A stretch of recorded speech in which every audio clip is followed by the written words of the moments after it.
Ciao, CityLight family, and if there are more people watching us today, welcome to the online service. And if you're new here, we're just speaking about the betterment that God's offering. It's just an encouragement that I share week after week. And so we're dealing with the first part of it as of what we could do to receive that or to attain that betterment that God's offering. So just before we go into worship, I'm going to share a quick thought for this week and we'll move on to worship. So we all know the story of Samuel. We read in the Bible about Samuel, and Samuel is the very last judge of the Israelites, and he's the very first prophet after Moses who was ordained over Israelites. We read about Samuel and we get so many informations about him, of how mighty a person he is, and he is like the bridge between the Israelites and God himself. And he ordains kings over Israelites, and he does so many mighty acts that the Israelites people, they fear him, and not only just the people but also the king over Israelites, they themselves fear Samuel because of the mighty things that he's done through God himself. Well, this has been the life of Samuel, but when you look at the early days of Samuel over his parents were going through a hard time, especially his mom Hannah. She was going through a hard time because she had no child.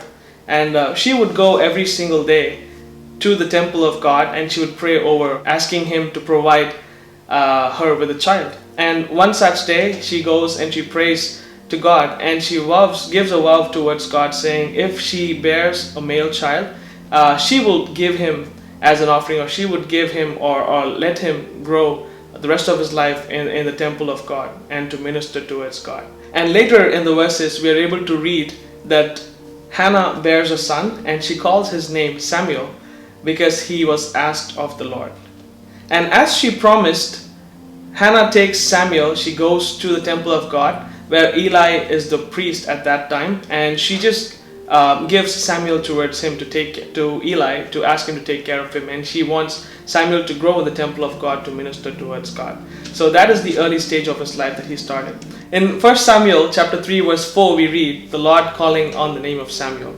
And Samuel responds to that. He wakes up, he runs towards Eli, and he says, "Here I am, you called me." And Eli says, "No, I did not call you, my son." And he just asked him to get back to sleep. And the second time the Lord calls on the name of Samuel again Samuel gets up, he runs towards Eli, and he says, "Here I am now, you just called me." And Eli says, "No, I did not." So this happens 3 times, and the third time when Samuel ran back to Eli to let him know that, "Here I am, you called me," and Eli says, "No, I did not call you," but Eli perceives in his mind that it is the Lord who called Samuel. And he teaches Samuel as of how to respond to this voice. So Eli says, when you hear this voice again, respond to the voice and say, "Here I am, Lord, speak with me." So Samuel goes down and he lies down in his bed, and the 4th time the Lord calls him again. And Samuel responds, "Speak, Lord, for your servant listens." And that is the very first interaction that Samuel has with God. And from that point forth, we see the life of Samuel change in a whole different way. We see of how a mighty prophet, of how a mighty man of God he becomes among the Israelites and over the kings of the Israelites. That's the point where the life of Samuel really changed. The reason for me to bring up this story from the Bible is to just give you the point or the encouragement for you for this week, which is responding to God's call. Responding to God's call. Are we able to understand, or are we able to listen to know the voice of God? Do we know how God speaks? Do we know how, when God speaks, how does it sound? Do we have the familiarity of God speaking with us? Are we able to differentiate between the voice of God and the voice of devil? Can we do that? Because when we come back to the story of Samuel here, we are able to see that Samuel was not able to, he did not know God. Samuel did not know God. The very first verse in chapter 3, 1 Samuel chapter 3 verse 1 says, the word of God was really rare at that point of time, and Samuel did not know God. Samuel did not know the voice of God, and on the other hand, he did not know the voice of Eli himself, because if he had known the voice of Eli, he would not go back to Eli all the 3 times that he ran towards him. So he was not able to differentiate between the voice of God and the voice of Eli himself. So I think that's something that, we as children of God might be going through. We are not able to differentiate, between the voice of God and the voice of man when it just runs through our heads. If you're able to do that, I'm really happy for you, and you're really blessed to do that. But most of us are having this point of struggle where we're not able to understand the voice of God at all. So the reason why we need to know the voice of God is because we need to respond to that call that God has for us. Every single one of us watching this have a calling. Every single one of us living in this world have a calling towards God. You might think, oh, I'm living my life this way. I don't think God has a calling for me. I've done so many things like that.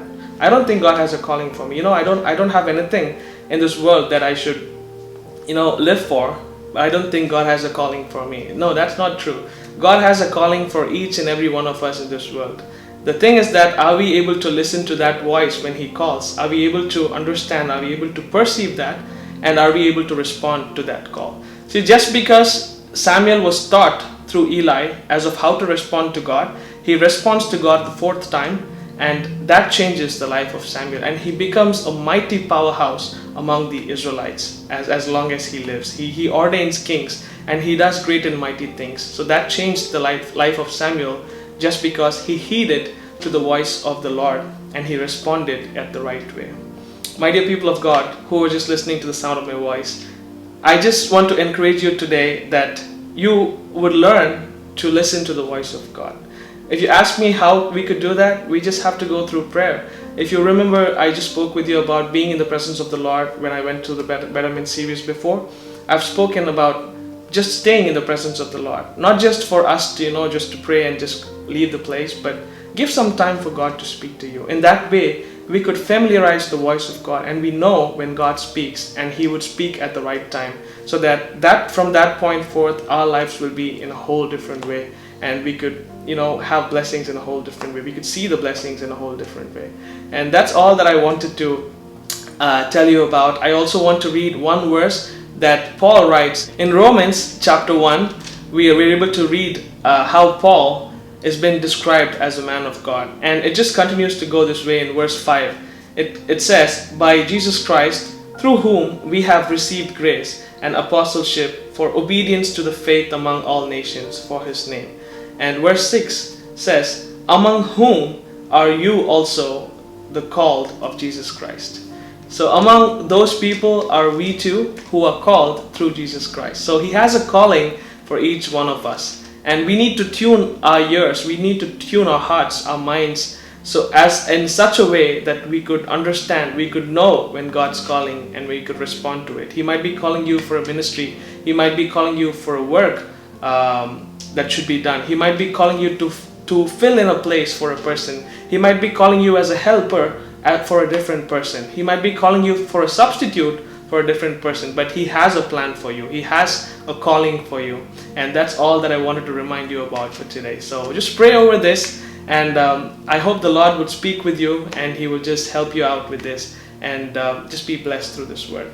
I just have a quick announcement for you. So for the last 3 months, we've been listening to this Betterment series, and we've been listening to the first part of it, of what we can do as children of God to receive that. So from next month, we'll be listening to the second part of what God has done for us to receive the Betterment. So we would just have to pause the Betterment series for the next two weeks for Easter and also the following Sunday, and I'll be back with you with part 2. Thank you so much for watching. Be blessed.